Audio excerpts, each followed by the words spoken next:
Guys and girls, today I'm just going to talk about using a matchman hook tire and why you'd want to use a hook tire over bought hook to nylons. Well, one reason is cost, which is not the main reason, but you know, it's so much cheaper to buy your own hooks and your own line, and you can tie as many hooks as you want to how you want. And that's the second reason over buying. When you buy the packets from the shop, they tend to be very limited to how you want them. So normally the smaller the hook, the lower the diameter of the line, which is fine in certain scenarios, but not all. Winter's day when the fishing's hard, you know, you want a lighter line, you want a smaller hook, which is fine. But other days, you might want to still be going for carp.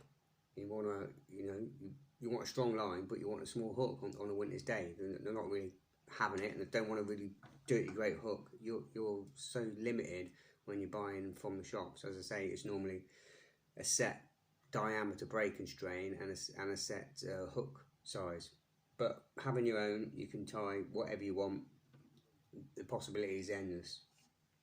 You've also got the choice of spade ends, barbless, micro barbed. This, that and the other. So if you're fishing commercial fishery that states barbless hooks only, you could again tie to whatever line you want. I have sort of settled over the years on various makes and patterns which I feel comfortable with, and that leads me on to another reason why you probably want to use a hook tire and tie your own hooks is for confidence. You know, especially if you're doing match fishing or you're taking fishing seriously, you want to eliminate any possibilities that may go wrong. And if you're buying bought hooks or bought packet hooks, hook to nylons, and you lose that fish of a lifetime, natural assumption is you will look to blame something. You will look to, those new hooks I got, they're rubbish. Oh, that line snapped there, it's rubbish. Rather than look at the true facts. And if you're tying your own, you've only got yourself to blame. You can't blame anything else. And then if you're in a match or you've got that fish of a lifetime and you lose it, then you can only blame yourself. Did I tie it right?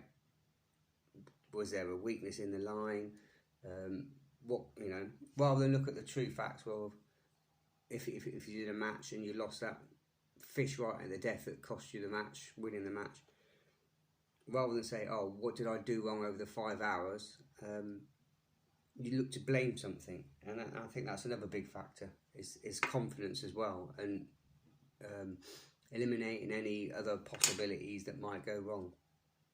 So today we're going to talk about these match and hook tires, and basically all they are is a piece of plastic with a wheel, and they have two pieces of metal on them. The first one has a hook, and the second one is just like a loop.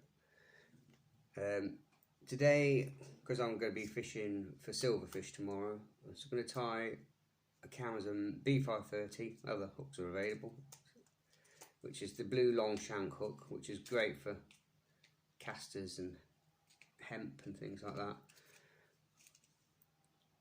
which is quite a small hook. I don't know if you can see it. It's a tiny blue hook with a nice long shank. Now, what you need to do is to use the wheel and turn it clockwise to open the gate. You press the bend of the hook in and turn the wheel anti-clockwise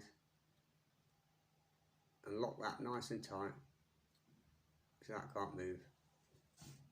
The line I'm going to be using for tomorrow is 0.12, which is about a breaking strain of 2.5 pounds, which, because I'll be pole fishing, I'm going to be using the Gamakatsu G line, which I have it in all the diameters and breaking strains. I just find it so strong, so abrasion resistant.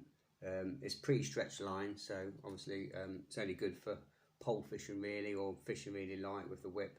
It's not very good on, or I wouldn't recommend it for a waggler or feeder fishing, because I say it's pre-stretched. There's no stretch in it. You're relying on the elastic from the pole to do all the stretching for you, and that's why it's so thin. I mean, for the break and strain.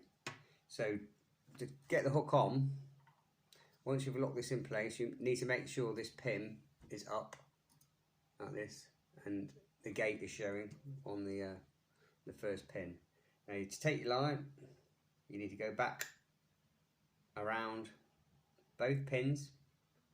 I don't know if you can see this, so I'll try and get it to the side. You go around both pins and pull that tight. So you go around the back of both pins and hold that tight. Now you need to start whipping the line on. So turn anti-clockwise. Once, twice, 3, 4, 5, 6, 7, 8, 9, 7 to 9 times is fine. Now you take this tag end and you go back round this first pin under the hook. So you go under the hook, keep that line tight and pull it round. Now to release, you've got to press down on this first pin and that pushes it, the line down, and then that disengages this, and then you can pull the line, pull the main line tight. Now just quickly dab a bit of saliva on there, and to release, just unwind the wheel so that's loose, and now pull the tag end through, hold the hook. It's a nice sharp pair of scissors. You can tag that, cut that tag. And now you have your hook, and then you can tie that to whatever you like. I'm going to just start with about 12 inches of line. And I'll leave that as it is. I'll put it on a hook winder and I'll attach that to the rig tomorrow. I'll go into another video, but when I'm making rigs up, I like to leave the hooks separate these days, because obviously putting the hooks on the rigs, one, it damages, it blunts them, and two, again, it limits your options on the bank, and you end up over tying so many rigs for certain situations. But there it is, one hook tied on the Matchman hook type. Cheerio, I hope you enjoy the video.